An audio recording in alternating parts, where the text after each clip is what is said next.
तबूक के मौके पर ना ऊंट पे बैठे थे, पीछे रह गए। ऊंट पर बैठे थे तो पीछे रह गए। ऊंट सुस्त था, थक गया, चल नहीं रहा था। हजरत अबू ज़र ग़िफ़ारी रज़ी अल्लाह ताला अन्हु पहले तो उसे ले गए एक गांव में कि ऊंट बीमार हो गया, उसका इलाज कराया, लेकिन जब वो ठीक ना हो सका ना तो ऊंट वहीं छोड़ दिया। हुजूर सल्लल्लाहु अलैहि वसल्लम के पीछे जरूर पहुंचना है मैदान तबूक में। तो जो सामान था वो सारा पुश्त पे रखा और अकेले ही चल दिए, तने तन्हा और पैदल। सामने से गर्द उड़ती हुई नजर आई तो लोगों ने कहा हुजूर पता नहीं कौन आया है। फरमाया तुम्हें नहीं पता, मुझे तो पता है ना, अबू ज़र ग़िफ़ारी आया है। अबू ज़र ग़िफ़ारी आए। फिर हुजूर ने फरमाया यमशी वाहिदा व यमूत वाहिदा व युबास वाहिदा।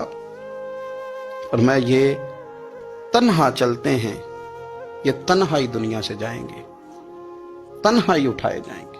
तन्हा तन्हा चलते हैं, तन्हा ही दुनिया से जाएंगे, इंतकाल तन्हा ही उठाए जाएंगे। जो बहुत ज्यादा सख्ती करने लगे सहाबा पे, बहुत ज्यादा। तो हजरत उस्मान गनी रज़ी अल्लाह ताला अन्हु ने फरमाया कि आप अपने मिजाज के लिहाज से तो दुरुस्त हैं, पर जो चीज़ आप तारी करना चाहते हैं, जब शरीयत गुंजाइश देती है तो आप क्यों इतनी सख्ती फरमाते हैं? तो फरमाने लगे ठीक है, फिर मुझे रब्जा जाने की इजाज़त दे दो। रब्जा एक बस्ती थी, जंगल था, वहां कोई आता जाता नहीं था। असी किसे दे कुछ नहीं चला गए तो ना कोई साडा दर्दी। हुजूर ने कहा था ना यमशी वाहिदा, अकेला चलेगा, रब्सा चले गया। हज़रत सैयदना उस्मान गनी ने कहा ये कुछ बकरियां ले जाओ, दूध पी लिया करना। फरमाया उस्मान मुझे माल की तो जरूरत पहले दिन से ही कोई नहीं, मुझे तो रब रसूल की जरूरत है, उनकी करम नवाजियां मेरे साथ रहती हैं। तशरीफ ले गए। वहां तन्हा खजूर के खुश्क टुकड़े खाते, इबादत करते, अल्लाह को याद करते। बड़े बड़े लोगों ने आके कहा कि अबू ज़र आपकी बड़ी शान है, हमारे साथ चलें। फरमाया छोड़ो, कहाँ मंशूर हम और कहाँ हंगामे मोहब्बत के, एक हुजरे में रहते हैं, खुदा को याद करते हैं, जरूरत कोई नहीं, जहां हूं ना वहां मैं ठीक हूं, हाजत नहीं।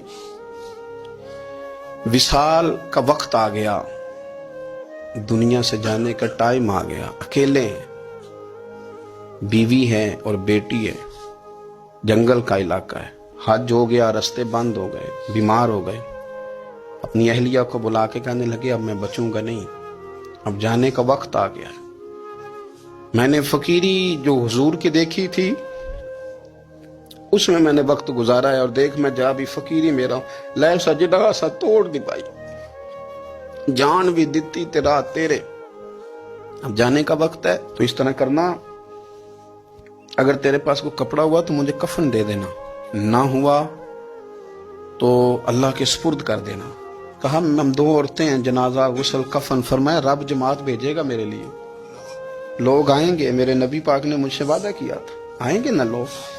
तो अहलिया कहने लगी अबू ज़र आपको कैसे पता है कि आप इस सहरा में इंतकाल कर जाएंगे, अल्लाह शिफा देने वाला है। फरमाने लगे हम 3-4 लोग बैठे थे तो हुजूर ने फरमाया था तुम में से एक शख्स सहरा में अकेला इंतकाल कर जाएगा। तो वो मेरे जितने बाकी साथी थे वो सारे इंतकाल कर गए, अब मैं अकेला ही बचा, मुझे पता है वो मैं ही हूं। तो तुम देखना तुम्हें कोई ना कोई मिल जाएगा वो सल कफन के लिए। आपकी अहलिया कहती हैं कि मैं उठी, कभी दौड़ के मैं बाहर जाती, सड़क पे जाके देखती कोई गुजर रहा है, फिर मैं आके कहती हज खत्म हो गया है, रास्ते बंद हो गए हैं, कौन आएगा जंगल में। फिर मैं आके उनकी तीमारदारी करती, फिर उठ के जाती, फिर मैं आके तीमारदारी करती। अचानक मेरी नजर पड़ी तो एक छोटा सा काफिला आ रहा था। उस काफिले में चंद लोग थे और सबसे बढ़कर सहाबी रसूल हजरत अब्दुल्ला इब्ने मसूद भी थे। मैंने उनको इशारा किया तो वो दौड़े आए, कहने लगे बहन क्या है। मैंने कहा यहाँ एक शख्स है, तुम्हारी थोड़ी सी जरूरत है उसको। तो अब्दुल्ला इब्ने मसूद कहने लगे कौन है बीबी? कहते हैं मैंने कहा कि वो अबू ज़र ग़िफ़ारी हैं। कहते तड़प के रोए अब्दुल्ला इब्ने मसूद, तड़प के कहने लगे अबू ज़र मेरे नबी पाक का प्यारा, मेरे माँ भी उस पे कुर्बान, मेरा